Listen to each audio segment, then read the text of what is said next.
বেশ কিছুদিন হয়ে গেল হুগলি নদীর মাঝখানে জেগেছে প্রায় 20 বিঘের একটি চর। কাঁকড়া মাটি আর নরম বালি মিলেমিশে তৈরি হয় পলি মিশ্রিত জমি। নদীর দুপাশে রয়েছে দুটি গ্রাম, পশ্চিমে মোহনপুর আর পূর্বে শান্তিপুর। দুই গ্রামেরই ফসলের জমি বলতে এই চরই তাদের শেষ ভরসা। শান্তিপুরের কৃষকেরা চরটিতে আখ বপন করে। মোহনপুরের গ্রাম প্রধান ও লোকেরা দাবি করে চরটি তাদের সীমানায় পড়ে, সুতরাং ফসল তাদেরই।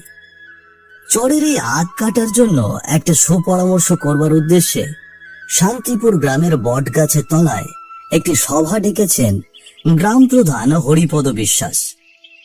সেখানে উপস্থিত হয়েছেন গ্রামের কয়েকজন বয়স্ক লোক, হরিলাল, শান্তিলাল, বঙ্কিম, গোপাল চন্দ্র সহ গ্রামের নানান বয়সী লোকজন। তাদের সবার একই উদ্দেশ্য, সকালে চড়ে গিয়ে ঘরে ফসল নিয়ে আসা সিদ্ধান্ত। তারা আর মোহনপুর গ্রামের অহেতুক দাবিকে মানতে নারাজ। আগামীকাল আমরা শান্তিপুরের লোকজন নিয়ে গিয়ে ওই চর থেকে আখ কেটে নিয়ে আসবো। সবাই মিলে ফসল কেটে ভাগ করে নেব। মোহনপুরের গ্রাম প্রধানের কথা আমরা শুনবো না। যদি আমরা এখন হাত কুটিয়ে বসে থাকি, তারা আবার গতবারের মতো জোট বেঁধে এসে আমাদের ফসল নিয়ে যাবে। বা কর্তা মশাই, আপনি ঠিক বলেছেন। এবার দেখাতে হবে আমাদের বুকেও সাহস আছে। তারা যদি ভাবে আমাদের থেকে আবারও ফসল ছিনিয়ে নিয়ে যাবে, তা হতে দেওয়া যাবে না। আমরা হয়তো হতাশ হয়েছিলাম, কিন্তু এবার আর হার মানব না। ওই চরের ফসল এবার থেকে আমাদের গ্রামেই উঠবে। ঠিক বলেছেন হরিলালদা, আমরা তো দিন রাত খাচ্ছি, এই ফসল আমাদের জীবনের ভরসা। তারা যদি আমাদের এই চরের জমি ছিনিয়ে নিতে চায়, তাহলে আমরা এটা হতে দিব না। আমরা এখন থেকে সবাই একজোট হয়ে ওই চরে যাব, কেউ কারো হাত ছাড়বো না। তোমরা কি ভুলে গিয়েছো, ওই চরের জমিটা শুধু এখন মোহনপুরের গ্রাম প্রধানের ভয়ে চূর্ণ নয়, ওইটা এখন ভয়ানক অভিশপ্ত জায়গা। তোমাদের মনে নেই ওই চরের জমিতে কত প্রাণ হারিয়েছে? এখন নদীর চরে অদ্ভুত ঘটনা ঘটে। রাতের অন্ধকারে জেলেরা নদীতে মাছ পর্যন্ত ধরতে যেতে পারে না। আমরা তো ওই চরে ফসল কাটার সিদ্ধান্ত নিচ্ছি। হ্যাঁ, সেটা খুবই ভালো কথা, কিন্তু খুব সাবধানে সুপরিকল্পিতভাবে ফসল কাটতে হবে, যেন কোনো বিপদ না ঘটে। ওরে, ভয় ভীতিটা বুঝি, কিন্তু ভয়ের নামে পিছু হটলে তুমি দেখবে মোহনপুর আবারও করলনীতি করবে। তারা সুযোগ পেয়ে সব ফসল ঘরে তুলবে আর দাবি করে বসবে ওই চরে সব জমিটুকুই তাদের। এই সুযোগটা তাদেরকে দেওয়া যাবে না। এইসব ভয় ভীতি নিয়ে ঘরে বসে থাকলে চলবে না। আমরা সবাই মিলে আগামীকাল সকালেই চরে গিয়ে ফসল কাটার কাজ শুরু করব। ভোটটুকের ভয় আমি পাচ্ছি না, তবে বলা যায় না যদি সংঘর্ষ হয়, যদি মোহনপুরের লোকজন লাঠি সাঠি নিয়ে হাজির হয়। আমি চাই না যে কারো প্রাণ ঝুঁকির মধ্যে পড়ুক, তবুও আমি তোমাদের পাশে থাকবো। তোমাদের সেই রকম প্রস্তুতি নিয়ে আখের খেটে যেতে হবে, বুঝেছো? ভয় পেয়ে প্রাণ হারালে চলবে না, লড়াই করতে হবে। শান্তিলাল, গোপাল বাবু, আপনারা ঠিক বলেছেন। জীবনের মূল্য আছে, আমরা সবাই জানি, কিন্তু পরিকল্পনা করি সেখানে যেতে হবে। কাল সকালের সূর্য ওঠার আগে 3টি দল যাবে। একটি দল ফসল কাটবে, একটি দল পাহারা দেবে, আর একটি দল দ্রুত যেন সাহায্য চাইতে পারে সেই জন্য নৌকা নিয়ে নদীতে থাকবে। কিন্তু সিদ্ধান্ত বদল হবে না, আমরা ফসল ঘরে তুলে আনবই। চরের ফসল ঘরে তোলবার জন্য গ্রামবাসীদের মধ্যে চলেছে উত্তেজনা, আর এক একজনের মনে এক এক রকমের প্রশ্ন আর পরিকল্পনার তোলপাড়। যে পরিস্থিতিতেই হোক চরের এই আখ এবার শান্তিপুর গ্রামে আনতেই হবে। সবার চোখে মুখে এক রকমের জেদ। কর্তাবাবু, সংঘর্ষের ভয় থাকলে প্রশাসনকে জানানো হোক আগে। প্রশাসন আমাদের সঙ্গে থাকলে শক্তিটা জোরালো হবে। সবাই মিলে আমরা প্রতিটা হাতে কাজ বন্টন করে নেব, কাজটাও তাড়াতাড়ি হয়ে যাবে।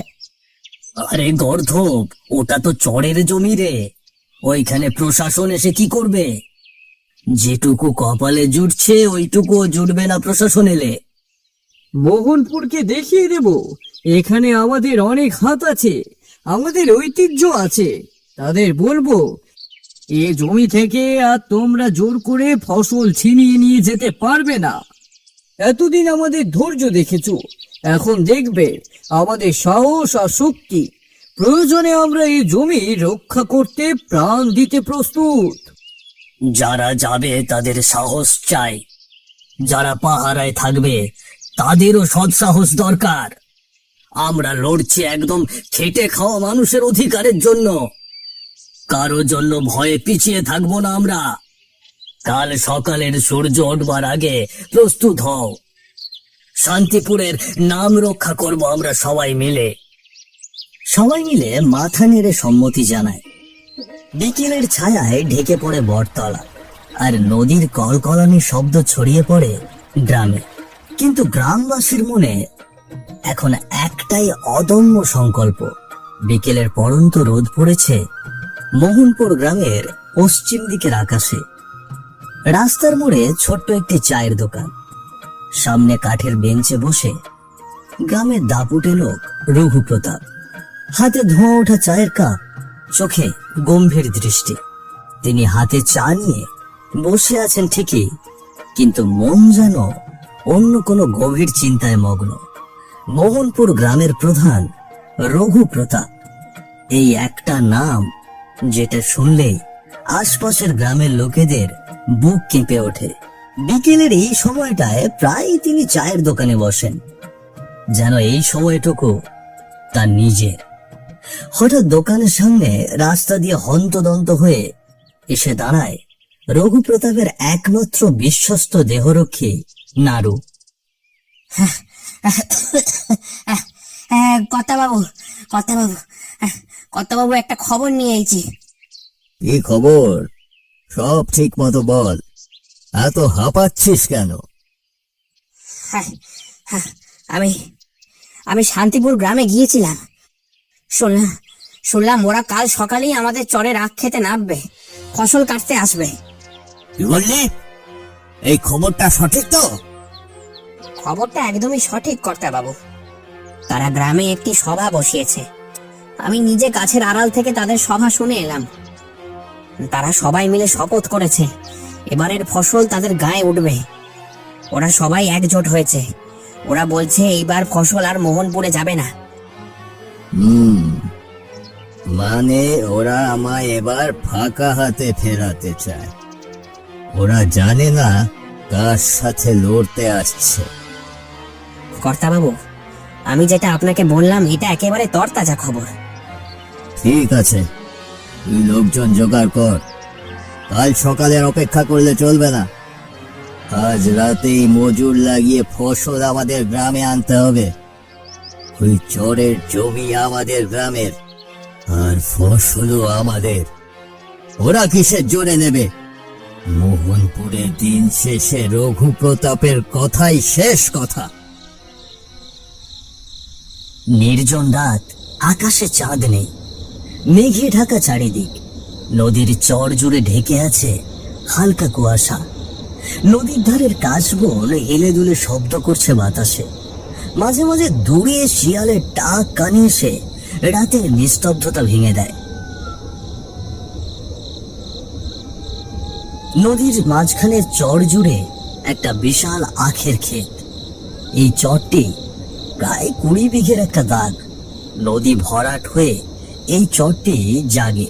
এখানে শান্তিপুর গ্রামের মানুষ আখের চাষ করে, কিন্তু এই আখের ক্ষেত মোহনপুর গ্রামের গ্রাম প্রধান শান্তিপুরে নিয়ে যেতে দেয় না।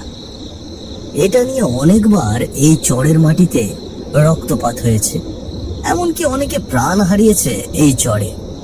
মোহনপুর গ্রামের গ্রাম প্রধান রঘু প্রতাপের নির্দেশে আজ রাতেই কিছু শ্রমিক এসেছে এই 20 বিঘে জমির আখ কেটে মোহনপুর গ্রামে তুলতে। শ্রমিকেরা প্রায় সবাই কাজে লেগে পড়েছে, কিন্তু এই গ্রামের স্থানীয় 5 জন শ্রমিক তারা এখনো কাস্তে হাতে দাঁড়িয়ে আছে আখের ক্ষেতের কাছে। একটা অজানা ভয় তোলপাড় করছে তাদের বুকের ভেতর। তাদের এখানে আসার ইচ্ছা না থাকলেও গ্রাম প্রধানের ভয়ে তারা এসে পড়েছে। আরে কর্তা বাবু তো আমাদের এখানে পাঠিয়ে দিল আখ কাটতে, আমরাও চলে এলাম ভয় আর টাকার লোভে। কিন্তু ভাই, একটা কথা শুনেছিলাম, এই জায়গার আশেপাশে নাকি জেলেরা পর্যন্ত রাতে মাছ ধরতে আসে না, আসলেও নাকি ফিরে গিয়ে কোনো না কোনো ভাবে অসুস্থ হয়ে মারা যায়। আরে আমি শুনেছি ওই আখ ক্ষেত নাকি কেউ হাতেও ছোঁয় না। ওখানে কিছু একটা আছে, ভয়ানক কিছু একটা। তাই শুনেছি রে, এক বুড়ো বলছে কেউ একবার এখানে কাজ করতে এসে আর ফিরে যায়নি।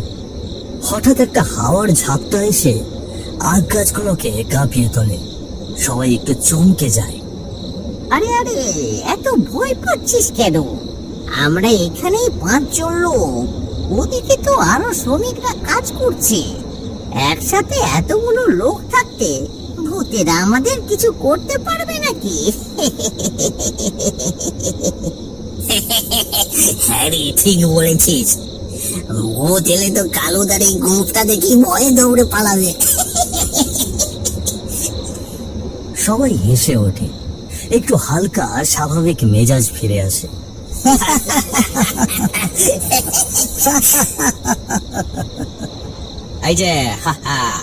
এই যে বিঘা বিঘা জমি আছে, এখানকার আখগুলোই আজকে রাতের মধ্যে তুলে মোহনপুরে পাঠাতে হবে। কর্তার একেবারে নির্দেশ আছে। ওইদিকে যে দলটা লেগেছে, ওরা তো ইতিমধ্যেই কাজ শুরু করে দিয়েছে রে। আমরা দাঁড়িয়ে গল্প করছি। চল চল, কাজ শুরু করি। যত দেরি করব তত বেশি রাত হবে। কে জানে আবার একটা হাওয়া বয়ে যায়, এবার একটু জোরে। কিছু আখের গাছ ভেঙে পড়ে, সবাই থমকে যায়। ও কিছু নয়, চল কাজ শুরু করি। এরকম করে মনের মধ্যে ভয়ের জন্ম দিলে কাজ করা সম্ভব হবে না। সবাই ধীরে ধীরে আখের ক্ষেতের ভেতর প্রবেশ করে। চাঁদহীন রাতে চারিদিক অন্ধকারে ঢাকা। তারা সঙ্গে করে কোনো রকম আলোর ব্যবস্থা রাখেনি, কারণ তারা অন্ধকারে ফসলগুলো কাটবে যাতে কেউ টের না পায়। চারিপাশে নির্জনতা, শুধু বাতাসে আখ গাছগুলো দুলে ওঠে, আর জঙ্গলের ভেতর থেকে ভেসে আসছে কর্কশ কণ্ঠে পেঁচার ডাক। তারা কাস্তে চালাতে শুরু করে। এমন সময় জোরে দমকা হাওয়া বইতে শুরু করে। এমন একটা জমাট হাওয়া তাদের সামনে ছট শব্দ করে সরে যায়। সবাই থমকে দাঁড়িয়ে যায়। তাদের বুকের ভিতর শীতল কম্পন শুরু হয়। তারা বুঝতে পারছে এখানে অশুভ কোনো কিছুর আগমন ঘটেছে। তারা এবার যেন সত্যি ভয় পেয়ে যায়। বুকের ভেতর ধড়ফড়ানিটা বেড়েই চলেছে তাদের। তারা একে অপরের দিকে তাকাতে থাকে। কালুদা, এই হাওয়া তো সাধারণ হাওয়া না, মনে হলো কেউ যেন খুব কাজ দিয়ে গেল। ও মাগো, গায়ের সব লোম দাঁড়িয়ে গেল। আমার দম বন্ধ হয়ে আসছে রে। হ্যাঁ, আরে কই রে? আরে আমি তো কিছুই দেখতে পেলাম না, কিন্তু কেন যেন মনে হচ্ছে কেউ আমাদের খুব কাছ থেকে দেখছে। আমার তো মনে হচ্ছে লোক মুখে যা শোনা যায় তাহলে সত্যি। চলো এখান থেকে চলে যাই। চুপ করো, ভয় পেলে চলবে না। কেউ তো কিছু দেখেনি, অহেতুক কে নিয়ে ভয় পেয়ে লাভ নেই। চলো চলো, কাজ করো কাজ করো। কালুর কথায় তারা দিব্যি মন থেকে সবকিছু ভয় ছুঁড়ে ফেলে দেয়। তারা কাস্তে হাতে নিয়ে কাজ শুরু করবে, ঠিক তখনই আবার একটা ঝাপটা হাওয়া আসে। এবার অনেক গর্জন নিয়ে আকাশে বিদ্যুৎ চমকে ওঠে, কিন্তু বাজ পড়ে না। সেই বিদ্যুতের আলোয় দেখা মেলে হাওয়ার মধ্যেই যেন কালো ধোঁয়া চিরে চারটি বিকৃত অবয়ব ভেসে ওঠে আখ ক্ষেতের ঠিক সামনে। তারা মানুষের মতো, অথচ মানুষ না। দেহ লম্বাটে, হাড় গিলে, গায়ের উপর থেকে ধোঁয়ার মতো উড়ে যাচ্ছে কিছু। তাদের চোখে তারার মতো জল জলে আলো।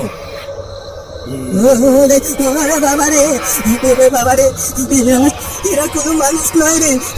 গ্রামের লোক যা বলতো একদমই ঠিক। চল এখান থেকে চলে যাই, এখানে থাকা ঠিক হবে না। আমার বাড়ি ফিরে যাই, চল। তোরা চুপ থাক। মনে হয় এই ফসল আমাদের কাটতে দেবে না, সেই জন্য ভয় দেখাচ্ছে। কেউ বিষয়টা ভালো করে বুঝতে হবে। তৎক্ষণাৎ সেই অবয়বগুলো এগিয়ে যেতে লাগলো তাদের দিকে। তাদের চোখগুলো মিটমিট করে জ্বলছে তারার মতো।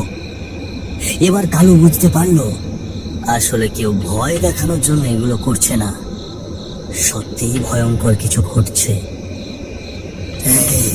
তোরা এই রাতের অন্ধকারে এখানে কেন এসেছিস? তোদের কি জীবনের ভয় বলে কিছু নেই? আপনারা আপনার কারা? হ্যাঁ, আমরা গরিব মানুষ বাপু। এখানে শুধু আমরা এসেছি কাজের জন্য। আমাদেরকে কিছু টাকা দেওয়ার কথা বলে পাঠানো হয়েছিল ওই আখগুলো কাটতে। কে কে পাঠালো তোদের? এই মাটি রক্তে ভেজা, তোরা সেই রক্তের উপর দাঁড়িয়ে খাচ্ছিস শাক। তোদের সাহস হয় কি করে এই মৃতদের চড়ে পা রাখার?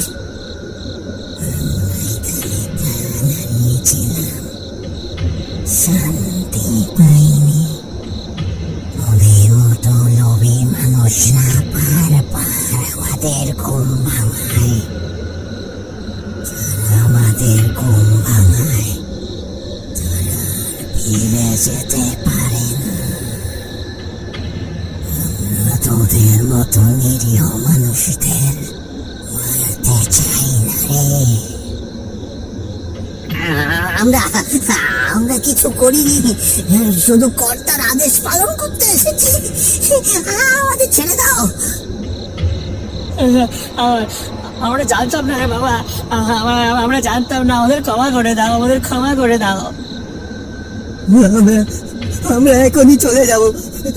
আমাদের কিছু করো না, আমরা এখনই চলে যাব। শোন, আর একবার যদি এই খেতে কাস্তে চালাস, এই চরে তোদের রক্তে আবার মাটি ভিজবে। বাঁচতে চাস তো এই মুহূর্তে এখান থেকে চলে যা, আর কোনোদিন এই জমিতে আসবি না। আসলে কিন্তু প্রাণ নিয়ে ফিরতে পারবি না। ভয় আর আতঙ্কে তাদের মুখ যেন সব রক্ত শূন্য হয়ে গেছে, আর চোখে শুধু বাঁচার আকুতি।